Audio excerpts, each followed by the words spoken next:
Sutter News Story. Whispers in the Wheat. Growing up on our family farm, the vast fields of wheat were like an ocean, endless and full of secrets. I spent my childhood running through the golden stalks, feeling the sun on my face and the wind in my hair. Life was simple, predictable, until the summer of my 16th year, when I learned that even the most familiar places could harbor darkness. That summer the wheat grew tall, promising a bountiful harvest. But there was something different in the air, a tension that I couldn't quite place. It started with the disappearance of our neighbor, Mr. Harlan. He was an old man who lived alone, a fixture in our small town. People said he was eccentric, but I had always found him kind, if a bit strange. When Mr. Harlan didn't show up at the general store for his weekly groceries, people began to worry. My father and a few other men went to check on him, but his house was empty, his bed untouched. The only clue was a single muddy boot lying on the porch, as if he had vanished mid-step. The town buzzed with rumors, but the police found nothing. No signs of a struggle, no evidence of foul play. It was as if Mr. Harlan had simply walked out into the fields and disappeared. A week later, I was helping my father in the barn when Sheriff Dalton stopped by. He was a tall, stern man, not prone to idle talk. But that day he asked me if I'd seen anything unusual lately. I hadn't, but I could tell something was bothering him. He seemed more nervous than usual, glancing over his shoulder as if he expected someone to be watching. That night I couldn't sleep. The wind howled through the wheat, and I kept thinking about Mr. Harlan. There was something unsettling about his disappearance, something that gnawed at the edge of my mind. I decided to go for a walk, hoping the cool night air would clear my head.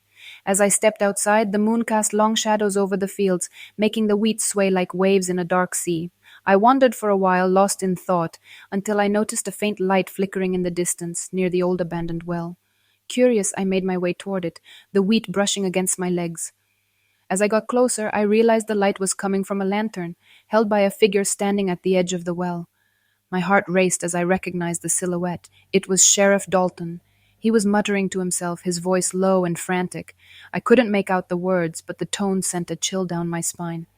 I was about to turn back when I heard something that froze me in my tracks, a voice, faint and hollow, coming from the well. It sounded like Mr. Harlan, but distorted, as if it were coming from deep underground. I stood there, paralyzed, as Sheriff Dalton whispered something into the well, then tossed the lantern down into the darkness. The light flickered and died, plunging everything into blackness. I stumbled back, trying to make sense of what I had seen, but nothing made sense. Why was the sheriff here in the middle of the night?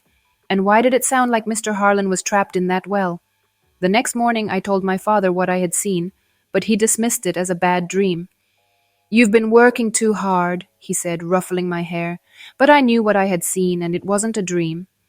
Over the next few days, the tension in town grew.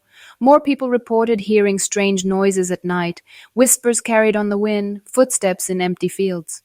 The sheriff became more withdrawn, avoiding eye contact whenever I saw him in town. And still, no one had any answers about Mr. Harlan. I couldn't let it go. One evening, just before sunset, I decided to go back to the well. This time I brought a flashlight and a length of rope. I wasn't sure what I was looking for, but I had to know the truth. As I approached the well, the air felt heavy, oppressive. I tied the rope to a nearby tree and lowered myself down, the beam of my flashlight cutting through the darkness. The walls were damp and cold, and the smell of earth and decay filled my nostrils. About 10 feet down, the well opened into a narrow chamber. That's when I saw it, a small makeshift altar with old tattered photos and trinkets scattered around. And in the center, something that made my blood run cold. A muddy boot, just like the one found on Mr. Harlan's porch.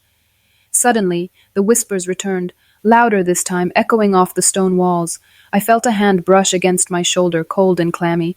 I swung the flashlight around, but there was nothing there, only the sound of my own panicked breathing.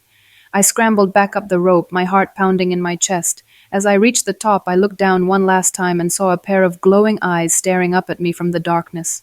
I ran all the way home, not daring to look back. The next day, Sheriff Dalton was gone. Some said he left town, others whispered that he had been taken by whatever was haunting the well, but no one talked about it openly. The town moved on, as small towns do, but the fields never felt the same to me.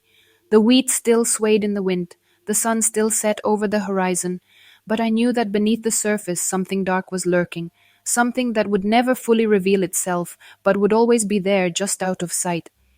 I never went back to the well, but the memory of that summer stayed with me, a reminder that even in the most familiar places, the shadows can hide things we are not ready to face.